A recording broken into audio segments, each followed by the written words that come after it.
സാധ്യതകളോ അസ്തമിച്ചു പോയിടുമ്പോ, സോദരങ്ങളോ അകന്നങ്ങു മാറിടുമ്പോ, സ്നേഹത്താൽ വീണ്ടെടുത്ത യേശുനാഥൻ സകലത്തിലും ജയം നൽകിടുമേ. സ്നേഹത്താൽ വീണ്ടെടുത്ത യേശുനാഥൻ സകലത്തിലും ജയം നൽകിടുമേ. ഇത്രത്തോളം ജയം തന്ന ദൈവത്തിനു സ്തോത്രം, ഇതുവരെ കരുതിയ രക്ഷകനു സ്തോത്രം. ഇത്രത്തോളം ജയം തന്ന ദൈവത്തിനു സ്തോത്രം, ഇതുവരെ കരുതിയ രക്ഷകനു സ്തോത്രം. ഇനിയും കൃപകൾ നീ കരുതിടണേ, ഇനിയും നടത്തണേ തിരുഹിതം പോ. ദൈവത്തിൻ്റെ അതിപരിശുദ്ധമായ നാമം വാഴ്ത്തപ്പെടുമാറാകട്ടെ. ഒരു പ്രാവശ്യം കൂടി ദൈവവചനവുമായി നിങ്ങളുടെ മുൻപിലായിരിക്കുവാൻ സ്വർഗമിടയാക്കിയതോർത്ത് ദൈവത്തെ സ്തുതിക്കുന്നു, സ്തോത്രം ചെയ്യുന്നു. ഇന്ന് നമ്മൾ ഒരുമിച്ച് ധ്യാനിക്കുന്നതായ വേദഭാഗം സങ്കീർത്തനങ്ങൾ 86 സങ്കീർത്തനത്തിൻ്റെ 17 വാക്യമാണ്. ഞാൻ ആ വാക്യം ദൈവത്തിന് സ്തോത്രം വായിക്കാം. എന്നെ വെറുക്കുന്നവർ കണ്ടു ലജ്ജിക്കേണ്ടതിന് നന്മയ്ക്കായി ഒരടയാളം എനിക്ക് തരണമേ. യഹോവേ, നീ എന്നെ സഹായിച്ച് ആശ്വസിപ്പിച്ചിരിക്കുന്നുവല്ലോ. ദൈവത്തിന് സ്തോത്രം. 86 സങ്കീർത്തനം രചിച്ചത് ദാവീദാണ്. ദാവീദിൻ്റെ ഒരു പ്രാർത്ഥന എന്നാണ് അതിൻ്റെ ഹെഡിങ് കൊടുത്തിരിക്കുന്നത്. കോരഹ് പുത്രന്മാരുടെ സങ്കീർത്തനങ്ങൾക്കിടയിൽ ദാവീദ് ഒരു ചെപ്പ് പോലെ സൂക്ഷിക്കപ്പെടുന്ന ഒരു സങ്കീർത്തന ഭാഗമാണ് 86 സങ്കീർത്തനം. ദാവീദിൻ്റെ ഒരു പ്രാർത്ഥനയായിട്ടാണ് അത് അറിയപ്പെടുന്നത്. ദാവീദിൻ്റെ എല്ലാ സങ്കീർത്തന ഭാഗങ്ങൾ ഓരോന്നും നമ്മൾ വായിക്കുമ്പോഴും ദൈവത്തിൻ്റെ പരിശുദ്ധ ആത്മാവ് നമ്മോട് ഇടപെടുകയും നമ്മുടെ ജീവിതത്തിൽ ദൈവത്തോട് ഒരു പടി കൂടി നമുക്ക് അടുക്കുവാനും സാധിക്കും എന്നത് ഒരു പ്രത്യേകതയാണ്. അതുകൊണ്ട് 86 സങ്കീർത്തനത്തിൻ്റെ 17 വാക്യത്തിൽ ഇങ്ങനെ എഴുതിയിരിക്കുന്നു: ഒരടയാളം ദൈവമേ എനിക്ക് നീ തരണമേ എന്ന് ദാവീദ് പ്രാർത്ഥിക്കുകയാണ്. നമ്മുടെയൊക്കെയും ജീവിതത്തിൽ ദൈവത്തോട് നമ്മൾ കൂടുതൽ ചേർന്ന് നിൽക്കുമ്പോൾ ദൈവത്തെ അറിയാത്തവരായ മനുഷ്യരും നമ്മുടെ ഇടയിലുണ്ട്. അവർ ചോദിക്കുന്നു, എന്താണ് ഇങ്ങനെയൊക്കെ പോകുവാനായിട്ടുള്ള കാരണം, ദൈവത്തോട് നമ്മൾ കൂടുതൽ അടുക്കുന്നതിൻ്റെ കാരണം എന്താണ് എന്നൊക്കെ അറിയുവാനായിട്ട് സാധിക്കുന്നു. ഇതൊക്കെ സത്യമായ കാര്യമാണോ എന്നൊക്കെയും ദൈവത്തിന് സ്തോത്രം നമ്മോട് പലരും ചോദിക്കാറുണ്ട്. എന്നാൽ ദൈവത്തിൻ്റെ പരിശുദ്ധ ആത്മാവ് പറയുകയാണ്, ദൈവത്തോട് നമ്മൾ ചേർന്ന് നിൽക്കുമ്പോൾ ദൈവം നമ്മോടും ചേർന്ന് നിൽക്കും. ദൈവത്തിന് സ്തോത്രം. അവിടെ ഇസ്രായേലിൻ്റെ രാജാവായ ദാവീദിന് വളരെയേറെ കാര്യങ്ങൾ നമ്മോട് പറയുവാനുണ്ട്.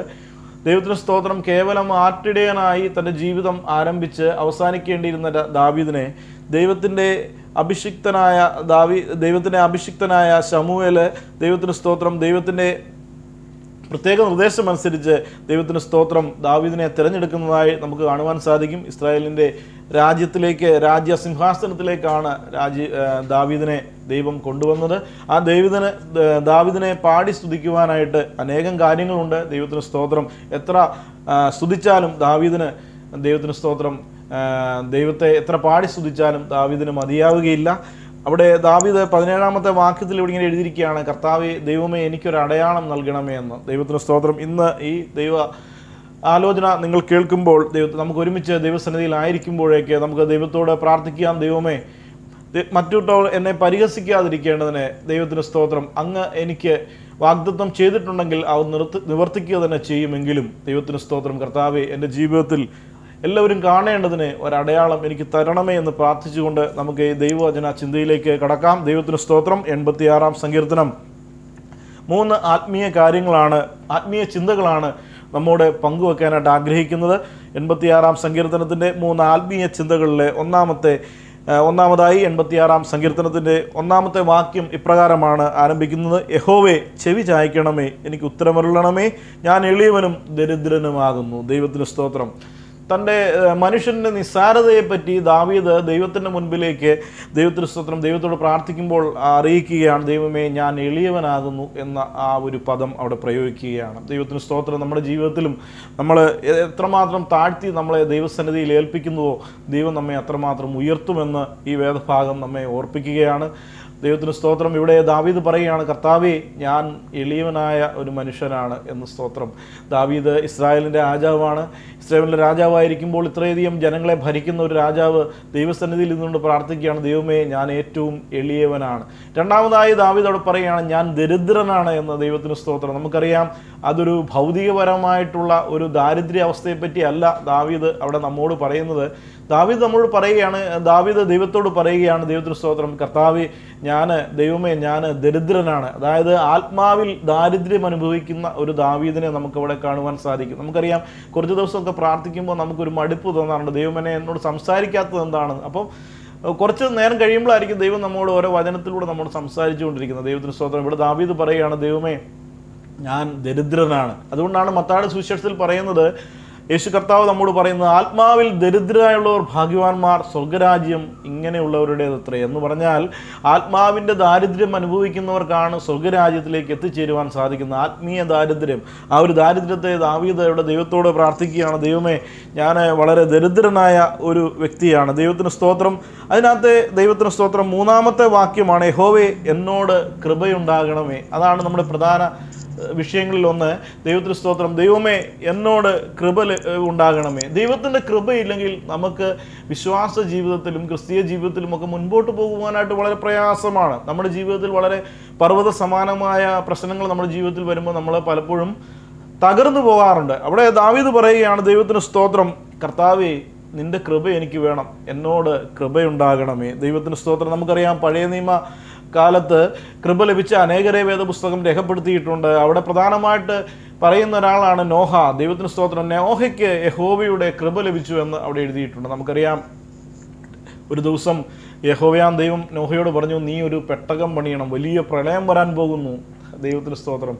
അതായത് കാറ്റും കോളും മഴക്കാറും ഒന്നുമില്ലാത്തൊരവസ്ഥയിൽ ദൈവം നോഹയോട് പറയുകയാണ്, നീ ഒരു പെട്ടകം പണിയണം. ദൈവത്തിന് സ്തോത്രം. എത്ര നമ്മളൊക്കെയാണെ പറയും, കർത്താവേ, മഴയില്ലല്ലോ, കോളില്ലല്ലോ, അതുകൊണ്ട് ഇപ്പോൾ പണിയണോ എന്ന് ചോദിക്കും. എന്നാൽ കൃപയുള്ളവനായ നോഹ അന്നേരം തന്നെ ഒരു പെട്ടകത്തിൻ്റെ പണി ആരംഭിച്ചു. വലിയ ജലപ്രളയത്തിൽ നിന്ന് ദൈവത്തിന് സ്തോത്രം അദ്ദേഹം രക്ഷ നേടി. എന്നെ കേൾക്കുന്ന ദൈവത്തിൻ്റെ ജനമേ, നമ്മൾ ആലോചിക്കേണ്ട ഒരു കാര്യമുണ്ട്, കൃപയില്ലെങ്കിൽ നമുക്ക് ജീവിതത്തിൽ മുൻപോട്ട് പോകുവാനായിട്ട് സാധിക്കത്തില്ല. നമുക്കറിയാം, കർത്താവിൻ്റെ അമ്മയായ മറിയം, ദൈവത്തിന് സ്തോത്രം, മറിയമിനെ പറ്റി നമ്മൾ പഠിക്കുമ്പോൾ നമുക്കറിയാം, ദൂതൻ അവളെ അടുത്ത് വന്ന് പറയുകയാണ്, കൃപ ലഭിച്ചവളെ, നിനക്ക് വന്ദനം. ദൈവത്തിന് സ്തോത്രം. ദൈവത്തിൻ്റെ കൃപ ലഭിച്ച ദാസന്മാർക്ക് ദൈവത്തിന് സ്തോത്രം. എത്രമാത്രം ദൈവത്തോട് അവർ ചേർന്നാണ് നിൽക്കുന്നത്. ആ കൃപ മറിയമിന് ലഭിച്ചതുകൊണ്ടാണ് മറിയം, ദൈവത്തിന് സ്തോത്രം, എല്ലാം ഹൃദയത്തിൽ സംഗ്രഹിച്ച് പ്രാർത്ഥിക്കുവാനും മുൻപോട്ട് പോകുവാനും ഒക്കെ മറിയാമിന് കഴിഞ്ഞതിൻ്റെ പ്രത്യേകത ദൈവത്തിൻ്റെ കൃപ ലഭിച്ചതുകൊണ്ടാണ്. ദൈവത്തിന് സ്തോത്രം. എഫേസ്യ ലേഖനം 2-ാം അധ്യായം 5-ാം വാക്യത്തിൽ പറയുന്നു, കൃപയാലത്രേ വിശ്വാസം മൂലം നമ്മൾ രക്ഷിക്കപ്പെട്ടിരിക്കുന്നത്. ദൈവത്തിന് സ്തോത്രം. ആ ദൈവത്തിൻ്റെ കൃപ നമ്മളിലുള്ളത് കൊണ്ടാണ് ആ വിശ്വാസം മൂലം നമ്മൾ രക്ഷിക്കപ്പെടുവാനായിട്ട് സാധിച്ചത്. അപ്പോൾ ദൈവത്തിൻ്റെ കൃപ നമ്മളില്ലെങ്കിൽ നമ്മൾ പഴയ അവസ്ഥയിലേക്ക് തന്നെ ആയി ജാതികളായിരിക്കുന്ന നമ്മെ ദൈവത്തിൻ്റെ വലിയ കൃപയാൽ വിശ്വാസം മൂലം നമ്മെ രക്ഷിച്ചെടുത്തിരിക്കുകയാണ്. ദൈവത്തിന് സ്തോത്രം. എന്നെ കേൾക്കുന്ന ദൈവത്തിൻ്റെ ജനമേ, അപ്പോൾ നമ്മൾ ഓർക്കുക, ആ കൃപ നമ്മുടെ ജീവിതത്തിലില്ലെങ്കിൽ നമുക്കൊരിക്കലും ദൈവത്തിൻ്റെ അടുക്കിലേക്ക് കടന്നു വരുവാനോ, നമുക്ക് എല്ലാവരോടും ക്ഷമിച്ച് സ്തോത്രം എല്ലാവരോടും സമാധാനം ആചരിക്കുവാനോ ഒക്കെ കൃപ അനിവാര്യമാണ്. ദൈവത്തിന് സ്തോത്രം. അതിക്രമങ്ങളാൽ മരിച്ചവരായിരുന്ന നമ്മെ ക്രിസ്തുവിനോടുകൂടി ജീവിപ്പിക്കുകയും കൃപയാലത്രേ നിങ്ങൾ രക്ഷിക്കപ്പെട്ടിരിക്കുന്നത്. ദൈവത്തിന് സ്തോത്രം. കൃപയാൽ സമ്പന്നമായ കൊരിന്തിയ സഭയെപ്പറ്റി അപ്പോസ്തലൻ അവിടെ പറയുന്നുണ്ട്. കാരണം ആത്മീയ വരങ്ങളാലൊക്കെ വളരെ കൃപയാലൊക്കെ സമ്പുഷ്ടമായ കൊരിന്തിയ സഭയെക്കുറിച്ച് പൗലോസ് അപ്പോസ്തലൻ നമ്മെ ഓർപ്പിക്കുന്നുണ്ട്. അപ്പോൾ എന്താണ് ദൈവത്തിന് സ്തോത്രം? കൃപ. ദൈവത്തിൻ്റെ കൃപയില്ലെങ്കിൽ നമുക്കൊരിക്കലും മുൻപോട്ട് പോകുവാനായിട്ട് സാധിക്കത്തില്ല. ദൈവത്തിന് സ്തോത്രം. കൃപ ലഭിച്ചവരെ പറ്റി നമ്മൾ അനേകരെ കണ്ടിട്ടുണ്ട് വേദപുസ്തകത്തിൽ. അപ്പോൾ ദൈവത്തിന് സ്തോത്രം. നമ്മുടെ ജീവിതത്തിലും ദൈവം പകർന്ന കൃപ കൊണ്ടാണ് നമുക്ക് മുൻപോട്ട് ജീവിക്കുവാനായിട്ട് സാധിക്കുന്നത്. വിശ്വാസ ജീവിതത്തിൽ തകർന്നു പോകാൻ ഇടയാകാത്തതിൻ്റെ കാരണം കൃപ ഉള്ളതുകൊണ്ടാണ്. അപ്പോൾ കൃപ നമ്മളിലില്ലെങ്കിൽ ദൈവത്തിന് സ്തോത്രം നമ്മൾ ശൂന്യരായി പോകും. നമുക്കറിയാം, ശിംശോൻ എന്ന് പറയുന്ന വ്യക്തിയെ വേദപുസ്തകം പരിചയപ്പെടുത്തുന്നുണ്ട്. ദൈവത്തിൻ്റെ ശക്തി വരുമ്പോഴൊക്കെ ശിംശോൻ അസാമാന്യ എക്സ്ട്രാ ഓർഡിനറി മാനായിട്ട് മാറി. എന്നാൽ ദൈവത്തിൻ്റെ കൃപ, ദൈവത്തിൻ്റെ ശക്തി അവൻ്റെ ഇല്ലാഞ്ഞപ്പോഴൊക്കെ അവനൊരു കോമാളിയായി മാറി. എന്നെ കേൾക്കുന്ന ദൈവത്തിൻ്റെ ജനമേ, അപ്പോൾ ദൈവം നമ്മൾ ദൈവത്തിനോട് പ്രാർത്ഥിക്കേണ്ട ഒരു കാരണം, കർത്താവേ, അങ്ങയുടെ കൃപ എനിക്ക് നൽകണമേ. നമുക്കറിയാം, പൗലോസ് അപ്പോസ്തലൻ പല ലേഖനങ്ങളിലും എഴുതിയിട്ടുണ്ട്, കൃപ നിങ്ങളോടുകൂടി ഇരിക്കട്ടെ എന്നാണ് അദ്ദേഹം എഴുതിയത്. അപ്പോൾ ദൈവത്തിൻ്റെ കൃപയാണ് ക്രിസ്തീയ ജീവിതത്തിന് അടിസ്ഥാനമായിരിക്കുന്ന മറ്റൊരു കാര്യം. ദൈവത്തിന് സ്തോത്രം. മൂന്നാമതായി അവിടെ എഴുതിയിരിക്കുകയാണ്, സ്തോത്രം, ഏകാഗ്രതയുള്ള ഹൃദയം കർത്താവേ എനിക്ക് തരണമേ. ദാവീദിൻ്റെ പ്രാർത്ഥനയിലെ മൂന്നാമത്തെ പ്രസക്ത ഭാവമാണ്, കർത്താവേ ഏകാഗ്രതയുള്ള ഹൃദയം എനിക്ക് തരണമേ എന്ന്. ദൈവത്തിന് സ്തോത്രം. യഹോവേ നിന്റെ വഴി എന്നെ പഠിപ്പിക്കണമേ, എന്നാൽ ഞാൻ നിന്റെ സത്യത്തിൽ നടക്കും. നിന്റെ നാമത്തെ ഭയപ്പെടുവാൻ എൻ്റെ ഹൃദയത്തെ ഏകാഗ്രമാക്കണമേ. പലപ്പോഴും പൗലോസ് പറയുന്നുണ്ട്, ദൈവത്തോടുള്ള ഏകാഗ്രതയും നിർമ്മലതയും വിട്ട് നിങ്ങൾ മറ്റൊരു സുവിശേഷത്തിലേക്ക് തെറ്റിപ്പോകുമോ എന്ന് ഞാൻ ഭയക്കുന്നു. അപ്പോൾ ദൈവത്തിന് സ്തോത്രം, ഏകാഗ്രമായൊരു ഹൃദയമായിരിക്കണം ദൈവത്തിന് സ്തോത്രം എൻ്റെയും നിങ്ങളുടെയും ജീവിതത്തിൽ ഉണ്ടായിരിക്കുന്നത്. അപ്പോൾ ദാവീദിന്റെ ഹൃദയം ദൈവസന്നിധിയിൽ ഏകാഗ്രമായിരിക്കുന്നു എന്നാണ് അവിടെ എഴുതിയിരിക്കുന്നത്. ദൈവത്തിന് സ്തോത്രം. എന്നാൽ ദാവീദിന്റെ മകനായ ശലോമോന്റെ, ദൈവത്തിന് സ്തോത്രം, ദാവീദിന്റെ മകനായ ശലോമോന്റെ ഹൃദയം ദൈവസന്നിധിയിൽ ഏകാഗ്രമായിരുന്നില്ല എന്ന് എഴുതിയിട്ടുണ്ട്. ദാവീദിനെ പോലെ ശലോമോന്റെ ഹൃദയം ഏകാഗ്രമാഞ്ഞതുകൊണ്ട് ഒരു കാര്യം ശലോമോന്റെ ജീവിതത്തിൽ ഉണ്ടായി. അന്ത്യനാളുകളിൽ ദൈവസ്ഥലത്തിൽ അദ്ദേഹത്തിന്റെ ഹൃദയത്തെ വെപ്പാട്ടിമാർ വശീകരിക്കുകയും മറ്റുള്ള സ്ത്രീകൾ വശീകരിക്കുകയും അദ്ദേഹം ദൈവ ഭാഗത്തു നിന്ന് തകർന്നു വീഴുന്നതായിട്ട് നമുക്ക് കാണുവാൻ സാധിക്കും. അപ്പോൾ ഏകാഗ്രതയുള്ള ഹൃദയം, ഏകാഗ്രതയുള്ള ഹൃദയവുമാണ് ദൈവത്തിന് ആവശ്യം എന്ന് വേദപുസ്തകത്തിൽ കൂടെ പറയുന്നു. അപ്പോൾ ദാവീദിനറിയാം, ഏകാഗ്രമായ ഒരു ഹൃദയമുണ്ടെങ്കിൽ മാത്രമേ ദൈവത്തിന് സ്തോത്രം ദൈവസന്നിധിയിൽ പ്രാർത്ഥിക്കുവാനും ദൈവത്തോട് ചേർന്ന് നിൽക്കുവാനും നമുക്ക് സാധിക്കുന്നു എന്ന് 86-ാം സങ്കീർത്തനത്തിൽ ഇതിൻ്റെ 11-ാം വാക്യത്തിൽ നമ്മെ ഓർപ്പിക്കുന്നു. അവസാനമായി ദാവീദ് പറയുകയാണ്, കർത്താവേ ദൈവമേ എനിക്കൊരു അടയാളം തരണമേ എന്ന്. ദൈവത്തിന് സ്തോത്രം. എന്നെ വെറുക്കുന്നവർ കണ്ടു ലജ്ജിക്കേണ്ടതിന് നന്മയ്ക്കായൊരു അടയാളം എനിക്ക് തരണമേ. ദൈവത്തിന് സ്തോത്രം. അതാണ് നമ്മുടെ ജീവിതത്തിലെ നമ്മുടെ ആദ്യം എടുത്ത വാക്യം അതാണ്, ദൈവമേ എൻ്റെ ജീവിതത്തിലും നിങ്ങളുടെ ജീവിതത്തിലുമൊക്കെ കർത്താവെ ഒരു അടയാളത്തെ കാണിച്ചു തരണമേ എന്ന്. അപ്പോൾ വിശ്വാസത്തിൽ ജീവിക്കുന്ന, വിശ്വാസ ജീവിതം നയിക്കുന്ന എല്ലാവർക്കും, ക്രിസ്തീയ വിശ്വാസത്തിൽ ജീവിക്കുന്ന എല്ലാവർക്കും ദൈവം നമുക്ക് ഒരു വാഗ്ദത്തം ചെയ്തിട്ടുണ്ട് എന്ന് നമുക്ക് ഉറപ്പുണ്ട്. പക്ഷെ അത് പ്രാപിക്കുവാൻ പലപ്പോഴും കാലതാമസം നേരിടുമ്പോൾ നമ്മൾ ദൈവത്തോട് പെറുപെടുക്കാറുണ്ട്. അപ്പോൾ ഇവിടെ ദാവീദ് പറയുകയാണ്, കർത്താവേ എനിക്ക് ഉറപ്പുണ്ട്, അങ്ങ് എനിക്ക് നൽകി തരുമെന്ന് ഉറപ്പുണ്ട്, പക്ഷെങ്കിൽ എനിക്കൊരു അടയാളം നൽകി തരുമോ? ദൈവത്തിന് പൗലോസ് അപ്പോസ്തലൻ പറയുന്നുണ്ട്, ദൈവത്തിന് സ്തോത്രം, ഞാൻ ക്രിസ്തുവിൻ്റെ ചൂടടയാളം എൻ്റെ ശരീരത്തിൽ, ദൈവത്തിന് സ്തോത്രം, ഞാൻ എൻ്റെ ശരീരത്തിൽ ഏറ്റിരിക്കുന്നു. ക്രിസ്തുവിൻ്റെ ചൂടടയാളം, ദൈവത്തിന് സ്തോത്രം, അതൊരു അടയാളമാണ്. അപ്പോൾ അങ്ങനെ ജീവിതത്തിൻ്റെ സമസ്ത മേഖലകളിലും ദൈവത്തിന് സ്തോത്രം, ദൈവത്തോട് ചേർന്ന് നടക്കുമ്പോൾ നമ്മൾ വിചാരിക്കണം, ദൈവമേ എനിക്കൊരു അടയാളം കിട്ടിയാൽ കൊള്ളാം, ദൈവമേ എനിക്കൊരു അടയാളം നൽകണമേ എന്നൊക്കെ നമ്മൾ പ്രാർത്ഥിക്കാറുണ്ട്.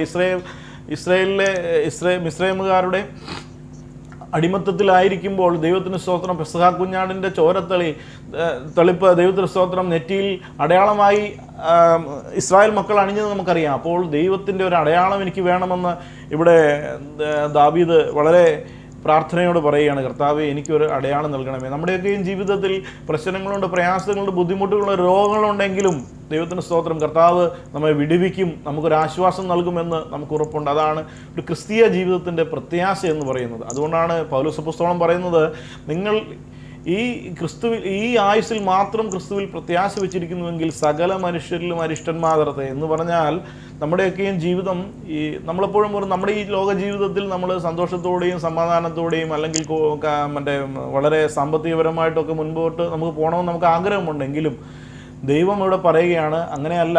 ദൈവത്തിന് സ്തോത്രം, ദൈവത്തോട് ചേർന്ന് നിന്ന് നമ്മൾ പോകുമ്പോൾ ഈ വലിയ പ്രശ്നങ്ങളിലൊക്കെ നമ്മൾ കടന്നു പോകുമ്പോഴേക്കും ദൈവം നമ്മെ വിടുവിക്കുമെന്നുള്ള ഒരു ഉറപ്പ്, അല്ലെങ്കിൽ ഈ ലോക ജീവിതത്തിൽ നമുക്ക് ഒരു നല്ല ഒരു കാലം ഉണ്ടാകുമെന്നുള്ള ഒരു ഉറപ്പ് നമുക്കുണ്ട്. എങ്കിലും ഇവിടെ ദാവീദ് പറയാണ്, കർത്താവേ എനിക്കൊരു അടയാളം തരണമേ എന്ന് പറയുകയാണ്. എന്നാൽ ദാവീദിന് അനേകം അടയാളങ്ങൾ നമുക്കറിയാം പല സങ്കീർത്തനങ്ങളായി ദൈവം നൽകുന്നതായിട്ട് നമുക്ക് അറിയുവാനായിട്ട് സാധിക്കും. ദൈവത്തിന് സ്തോത്രം.